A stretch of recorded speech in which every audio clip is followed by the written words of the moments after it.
មានលោកប្រធានសំរងស៊ីលោកគឺជាប្រធានបេសកកម្មនៃរដ្ឋាភិបាលកម្ពុជាឯករាជ្យ$23បាទជម្រាបសួរលោកធានជំរាបសួរសូមក្រាបថ្វាយបង្គំព្រះសង្ឃហើយសូមគោរពបងប្អូនជនរួមជាតិនិងកូនចៅគ្រប់រូបបាទហើយវាគ្មិនម្នាក់ទៀតគឺលោកកឹមសុខបាទលោកកឹមសុខគឺជាប្រធានស្ថាប័នយុទ្ធសាស្ត្រនិងរៀបចំប្រទេសនៃរដ្ឋាភិបាលកម្ពុជាឯករាជ្យ$23បាទជម្រាបសួរលោកកឹមសុខបាទជម្រាបសួរលោកចំចាន់នេះជម្រាបសួរលោកប្រធានសំរងស៊ីនិងបងប្អូនតាមដានเพจលោកប្រធានសំរងស៊ីទាំងអស់បាទមុននឹងចូលដល់ប្រធានបទដែលយើងត្រូវពិភាក្សានៅក្នុងថ្ងៃនេះខ្ញុំសូមជម្រាបជូនលោកប្រធានក៏ដូចជាលោកកឹមសុខក៏ដូចជាចូលរួមជាតិផងដែរអំពីព្រឹត្តិការណ៍នៅព្រំដែនកម្ពុជាថៃនៅថ្ងៃ12ខែវិច្ឆិកាឆ្នាំ2025នេះនៅក្នុងអំឡុងម៉ោងប្រហែលជា4រសៀលមានការបាញ់ស្រោចរបស់ទាហានថៃមកលើប្រជាពលរដ្ឋខ្មែរនៅភូមិព្រៃច័ន្ទឃុំអូ3ជាន់ស្រុកអូជ្រៅខេត្តបន្ទាយមានជ័យបណ្ដាលឲ្យស្លាប់ម្នាក់និងរបួស4នាក់នេះបាទតាមព័ត៌មានដែលពីប្រភពផ្សេងៗបានផ្សព្វផ្សាយនៅក្នុងបណ្ដាញសារព័ត៌មាននៅក្នុងប្រទេសសម្រាប់លោកប្រធានតែមានប្រតិកម្មអីខ្លះទេឬក៏ការចូលរួមចំណែកបែបណាចំពោះការប្រើការដែលកងកម្លាំងប្រដាប់អាវុធថៃបាញ់ស្រោចមកលើប្រជាពលរដ្ឋខ្មែរដែលជាជនស៊ីវិលលោកប្រធានជាបឋមក្នុងឋានៈខ្ញុំជាខ្មែរខ្ញុំថ្កោលទោសការឈ្លានពានពីបរទេសបែបនេះហើយខ្ញុំក៏សូមចូលរួមមរណទុក្ខជាមួយក្រុមគ្រួសារជនរងគ្រោះហើយសូមរំលែកការជឿចាប់ពី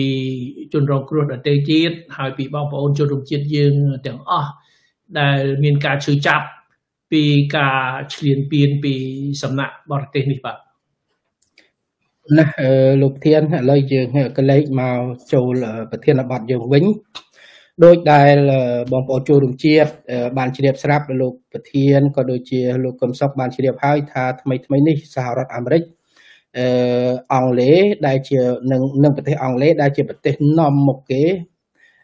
ក្នុងការបង្កកទ្របលោក Gen Z ដែលជាទីប្រឹក្សាលោកហ៊ុនម៉ាណែតទីប្រឹក្សាលោកហ៊ុនសែនទីប្រឹក្សាលោកសខេងទីប្រឹក្សាលោកហេងសំរិនអីជាដើមដែលជាអ្នកមានទ្របដោយសារការរកស៊ីឆបោកអនឡាញហ្នឹងហើយត្រូវបានអង់គ្លេសនិងអាមេរិកនាំមកគេក្នុងការបង្កកទ្រព្យសម្បត្តិលោក Gen Z ខណៈដែលសហគមន៍អន្តរជាតិនាំគ្នាបង្កកនិងតាមចាប់ខ្លួនលោក Gen Z ស្រាប់តែលោកហ៊ុនសែនមាន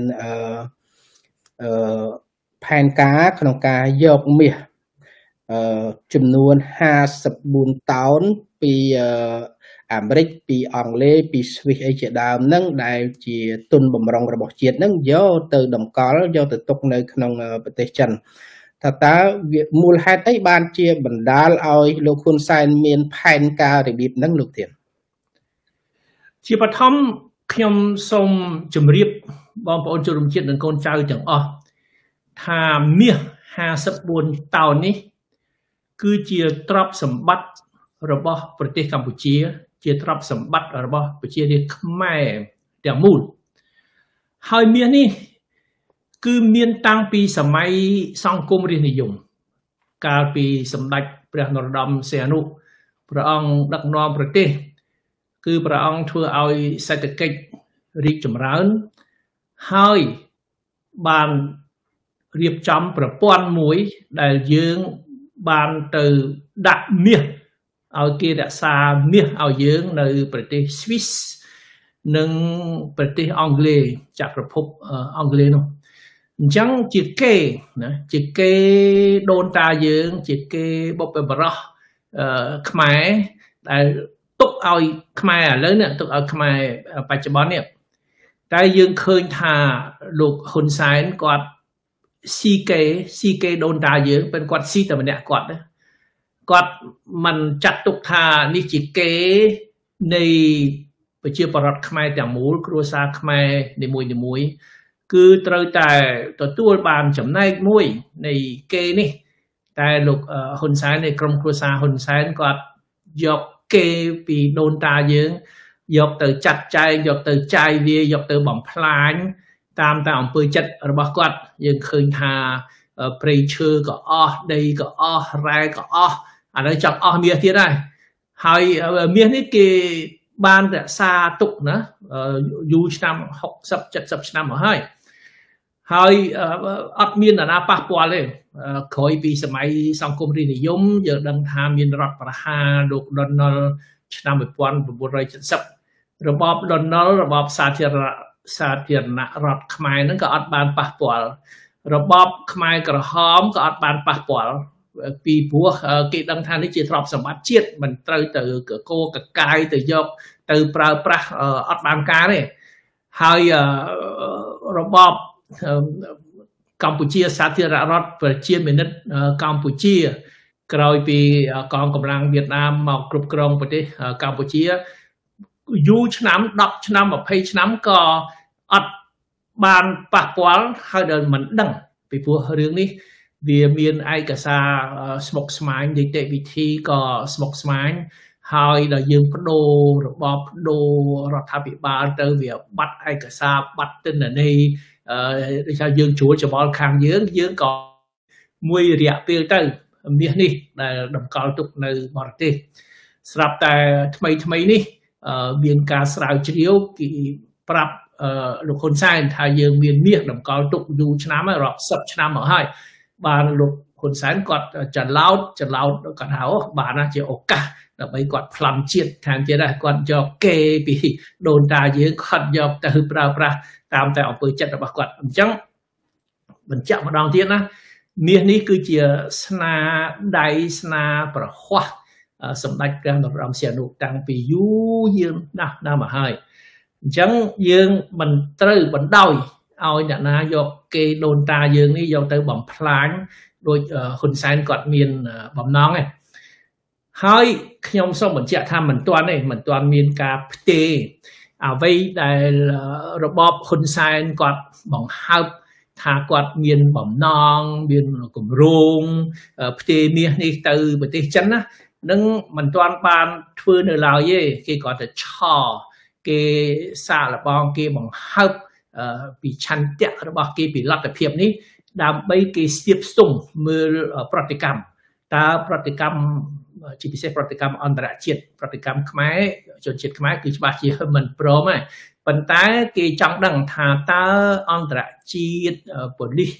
នគរបាលអន្តរជាតិរដ្ឋាភិបាលអាមេរិកកាំងរដ្ឋាភិបាលអង់គ្លេសរដ្ឋាភិបាលស្វីសធនាគារនៅប្រទេសទាំងនោះស្ថាប័នហិរញ្ញវត្ថុនៅប្រទេសទាំងនោះតើគេព្រមគេបណ្ដោយឲ្យហ៊ុនសែនផ្ទេរជញ្ជូនមាសពីប្រទេសអង់គ្លេសនិងប្រទេសស្វីសទៅប្រទេសចិនឬអត់អញ្ចឹងហើយជាការសាកល្បងមើលស្ទាបស្ទង់ប្រតិកម្មប៉ុន្តែរដ្ឋាភិបាលកម្ពុជាឯករាជ្យ$23យើងបានលាតត្រដាងរឿងនេះហើយយើងបានចេញសេចក្តីថ្លែងការណ៍សូមឲ្យទប់ស្កាត់សូមឲ្យអាជ្ញាធរមានសមត្ថកិច្ចទូទាំងពិភពលោកទប់ស្កាត់ទង្វើឬមួយគម្រោងរបស់ហ៊ុនសែននេះរបស់របបហ៊ុនសែននេះកុំឲ្យវាคล้ายទៅជាការពិតគ្រាន់តែជាគម្រោងនៅឡើយទេពីព្រោះបើគម្រោងនោះคล้ายទៅជាការពិតគឺប្រទេសកម្ពុជាហើយប្រជារាស្ត្រខ្មែរទាំងមូលនឹងទទួលការខាតបង់យ៉ាងធ្ងន់ធ្ងរមែនទែនបាទសូមបញ្ជាក់ប៉ុណ្្នឹងសិនអរគុណលោកធានលោកកឹមសុខកាប់ទៅគណៈចិនកំពុងតែប្រកាសប្រមូលមាសចូលប្រទេសរបស់ខ្លួនដើម្បីប្រកួតប្រជែងដណ្ដើមយកចំណាត់ថ្នាក់ជាប្រទេសដែលមានសេដ្ឋកិច្ចជឿនលឿននៅក្នុងពិភពលោកស្រាប់តែ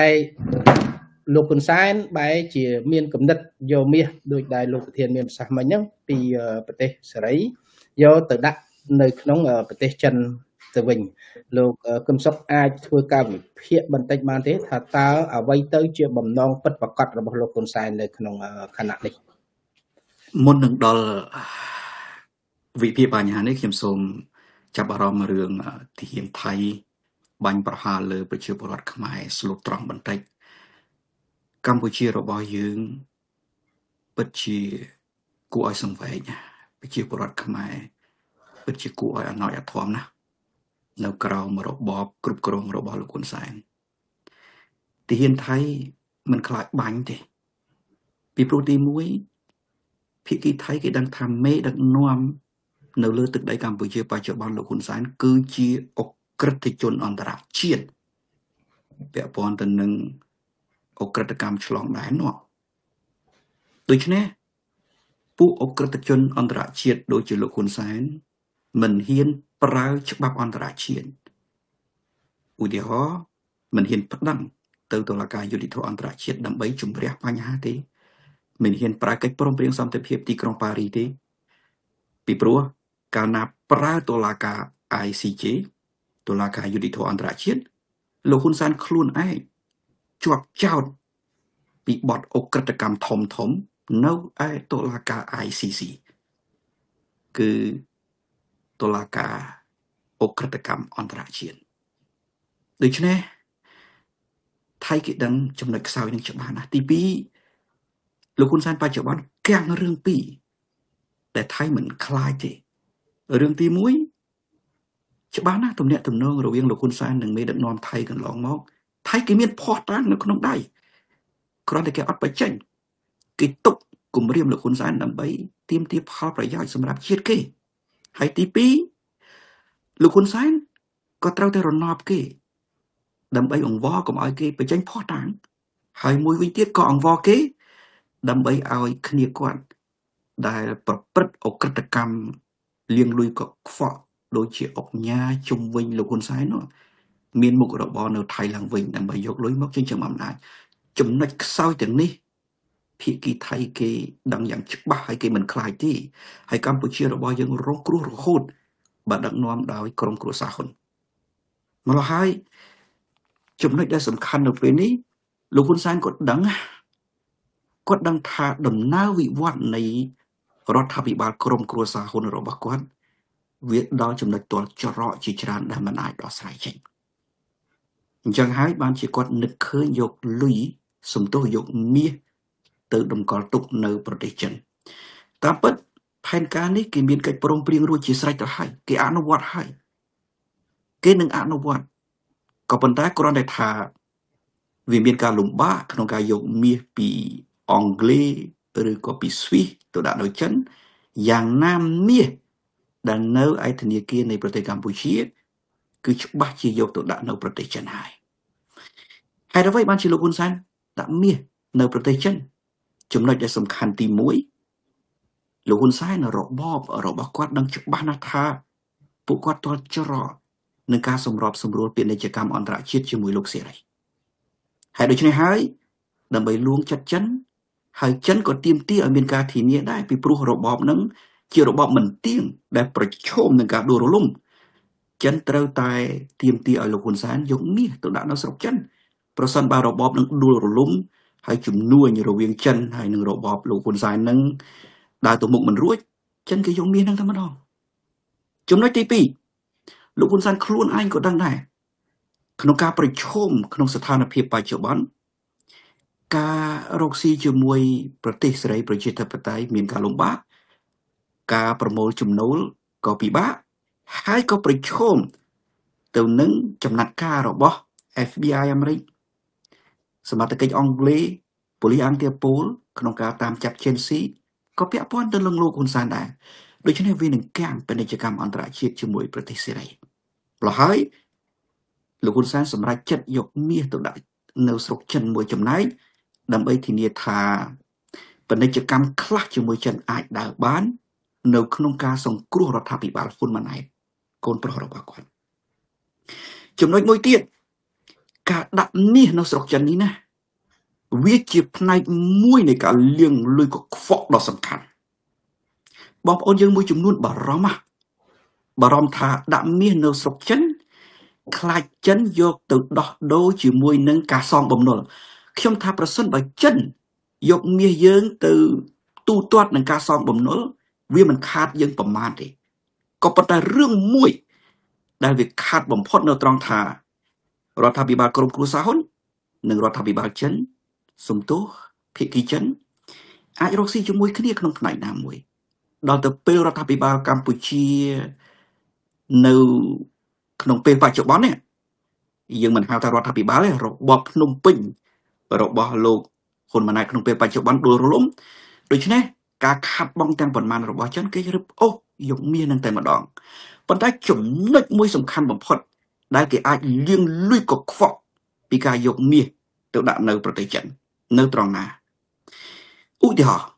គេយកមាស15តោនទៅដាក់នៅប្រទេសចិនពីព្រោះលោកហ៊ុនសែនធ្លាប់ប្រកាសថាមានមាស15តោននៅឯធនាគារកណ្ដាលរបស់ប្រទេសកម្ពុជាធនាគារជាតិកម្ពុជាគេយកមាស15តោនទៅដាក់នៅប្រទេសចិនប៉ុន្តែទំហំពិតប្រាកដមិនមែន15តោនទេពីព្រោះគេផលិតបានថ្មីច្រើនណាស់ច្រើនថែមទៀតឧបមាថាគេយកទៅដាក់នៅស្រុកចិនរហូតទៅដល់50តោនប៉ុន្តែគេនិយាយថា20តោននេះអញ្ចឹង30តោនទៀតគេស៊ីតែម្ដងគេចែកគ្នាស៊ីលាងលុយខ្វក់ដើម្បីយកលុយនោះមកចិញ្ចឹមអំណាចហើយបងប្អូនអាចសួរខ្ញុំថាហើយចុះមាសតែថាច្រើនបែបហ្នឹងពីណាមកខ្ញុំជូនទិន្នន័យដល់បងប្អូនប្រជាពលរដ្ឋមួយគ្រាន់តែខេត្តមួយនៅភាគឦសានណាដូចជាខេត្តមណ្ឌលគិរីឬក៏រតនគិរីទេខេត្តមួយក្នុងចំណោមពីរហ្នឹងណាតែមួយខេត្តទេគិតត្រឹមឆ្នាំ2024គេចម្រាញ់មាសបាន13តោនឯណោះគិតត្រឹមឆ្នាំ2024តែមួយខេត្តទេហើយបើយើងយកមកគិតជាលុយគឺរហូតដល់$1,700 លានជាងយើងគិតមើលតែមួយខេត្តប្រមូលមាសបានរហូតដល់ជាង$1,700 លានហើយប្រជាពលរដ្ឋខ្មែរនៅខេត្តនោះក្រីក្រវេទនាមែនទែនអត់មាននរណាជួយទេអញ្ចឹងតាមខ្ញុំពិចារណាមើលគឺល្បិចរបស់គេមួយបន្ថែមទៀតគឺថាយកមាសទៅដាក់ទៅក៏ប៉ុន្តែមិនមែនចំនួនដែលគេប្រាប់យើងពិតប្រាកដទេគេដាក់50តោនគេប្រាប់យើងតែ20តោនអីអញ្ចឹងហើយគេក្បៀសយកលុយនោះមកចិញ្ចឹមអំណាចក្រុមគ្រួសារហ៊ុននេះជាវិធីលាងលុយកខ្វក់មួយឧទាហរណ៍មួយទៀតជូនបងប្អូនក្នុងមួយឆ្នាំក្នុងពេលបច្ចុប្បន្នក្រុមគ្រួសារហ៊ុនប្រមូលមាសមិនតិចជាង4តោនទេមិនតិចជាង4តោនឡើយហើយបើគិតជាប្រាក់រហូតដល់ជាង$500 លានឯណោះដូច្នេះគេប្រមូលមាសបានប្រមាណ4តោនជាមធ្យមក្នុងមួយឆ្នាំចុះបើគេធ្វើរបាយការណ៍ថាគេបញ្ជូនទៅតែ2តោនឧទាហរណ៍អញ្ចឹង2តោនបាត់ទៅណាឬមួយក៏ទំហំ4តោននេះគេក៏ហក់រួចទៅហើយគេរកបានលើសនឹងទៅទៀតហើយគេយកចំនួនដែលបិទបាំងនោះទៅដាក់នៅប្រទេសចិនដើម្បីយកលុយពីចិនមកហើយយើងសួរថាចុះមិនដាក់នៅអាមេរិកមិនដាក់នៅធនាគារកណ្ដាលអង់គ្លេសមិនដាក់នៅស្វីសទៅបើដាក់នៅប្រទេសអស់នោះក្បៀសមិនបានបន្លំមិនបានលាងលុយមិនបានវាអត់មានទៅដាក់50តោនប្រាប់ប្រជាពលរដ្ឋខ្មែរថា20តោននេះវាមិនអាចចុងទេបើដាក់នៅស្វីសឬក៏ដាក់នៅអាមេរិកឬក៏ដាក់នៅប្រទេសអង់គ្លេសខ្ញុំសូមធ្វើការចាប់អារម្មណ៍ប៉ុណ្ណឹងសិនបាទអរគុណលោកកឹមសុខដោយដែលលោកធានមានប្រសាសន៍ក៏ដូចជាលោកកឹមសុខមានប្រសាសន៍ហើយថាការផ្ទេរមាសពីអាមេរិកពីអង់គ្លេសពីស្វីសអីនេះទៅប្រទេសចិននេះវានាំឲ្យមានបញ្ហាប្រឈមសម្រាប់ប្រជាពលរដ្ឋខ្មែរប្រទេសកម្ពុជាចំនួនក្រោយទៀតពីព្រោះក្នុងកាលៈទេសៈនេះលោកហ៊ុនសែនហាក់ដូចជាកំពុងតែចាត់ចែងឬចាយទុនចុងក្រោយរបស់ប្រទេសជាតិរបស់ប្រជាពលរដ្ឋខ្មែរហើយលោកធានសម្រាប់លោកធានក៏ដូចជារដ្ឋាភិបាលកម្ពុជាឯករាជ្យ$23តើមានវិធានការអីក្នុងការទប់ស្កាត់ចំពោះការប៉ុនប៉ងផ្ទេរមាសពីអាមេរិកពីអង់គ្លេសពីស្វីសទៅប្រទេសចិននៅពេលនេះលោកធានมันអាចធ្វើទៅរួចទេពីព្រោះយើងបានលាតត្រដាងបំណងអាក្រក់របស់ហ៊ុនសែនដែលជាការបំផ្លាញផលប្រយោជន៍ប្រទេសជាតិសម្រាប់ផលប្រយោជន៍ប្រកូលហ៊ុនសែនតែប៉ុណ្ណោះ បន្ទាប់ពីខ្ញុំបានរំលឹកពីប្រភពនៃមាស54តោននេះនឹងជាចំណុចទី1ចំណុចទី2ខ្ញុំត្រូវតែរំលឹកពីរឿងអាស្រូវនៃការជួញដូរមាសការជួញដូរមាសនេះគឺជាមធ្យោបាយមួយដើម្បីលាងលុយកខ្វក់ដោយលោកកឹមសុខបានលើកឡើងអំបញ្ញមិញគឺស្រួលលាងលុយពីព្រោះមាសនឹងទំហំតូចប៉ុន្តែតម្លៃធំហើយអត់មានចាំបាច់មានបញ្ជីមានអីឆ្លងកាត់ប្រទេសកណនីស្ថាប័នហិរញ្ញវត្ថុពិភពលោកអត់ទេគឺមាសហ្នឹងគឺដឹកមកដឹកចូលទៅដឹកចេញទៅវិញទៅបរិមាណកែប្រែតាមចិត្តទៅគឺលាងស្អាតហើយសូមជម្រាបថាប្រទេសកម្ពុជាយើងមានឈ្មោះមួយឈ្មោះមិនល្អទេប៉ុន្តែឈ្មោះជារោងចក្រដែលលាងលុយច្រើនជាងគេហើយស្អាតជាងគេដោយអាលុយកខ្វក់ប្រឡាក់ឈាមបដៃហ្នឹងគេលាងឲ្យស្អាតជាងគេលាងបានច្រើនជាងគេលាងបានងាយជាងគេដោយសាររដ្ឋអំណាចនៅស្រុកខ្មែរជារដ្ឋអំណាចចូលដៃជាមួយចៅហើយពួកក្រុមអក្រិតជនអន្តរជាតិចៅអន្តរជាតិហ្នឹងគឺវាមានលុយច្រើនណាលុយពីការជួញដូរគ្រឿងញៀនជួញដូរមនុស្សជួញដូរអាវុធសកម្មភាពខុសច្បាប់ចម្រិតអីហ្នឹងគឺវាបានលុយច្រើនតែលុយនឹងពិបាកចាយត្រូវការលាងហើយវាមកលាងនៅប្រទេសកម្ពុជាពីព្រោះហ៊ុនសែនរបបហ៊ុនសែនគឺសម្រួលឲ្យវាលាងតាមរយៈទិញដីលក់ដីដូចជានៅប្រទេសកម្ពុជាក្រុមអក្រិតជន Gen Z នេះគឺបានបណ្ដាក់ទុនអាលុយកខ្វក់ហ្នឹងគេយកមកលាងដូចជាកោះពេជ្រ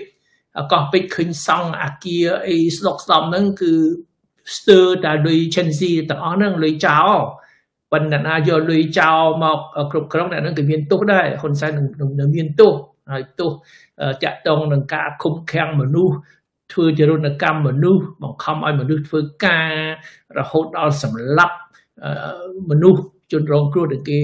ឆោបបោកឲ្យមកធ្វើការឲ្យគេនោះហើយការឆោបបោកតាមប្រព័ន្ធអ៊ីនធឺណិតឆោប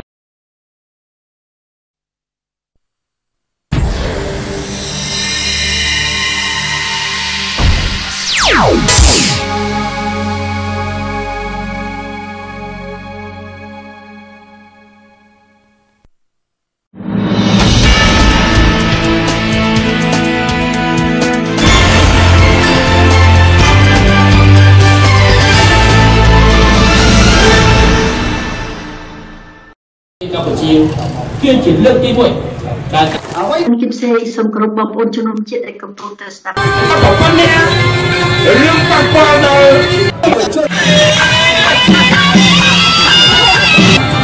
ប៉ុនខ្ញុំសុំឲ្យយើងទាំងគ្នាប្រែខ្លាចអើយបាត់ត្រពុកអើយយ៉ាងណាក៏ប្រងអើយនោះជា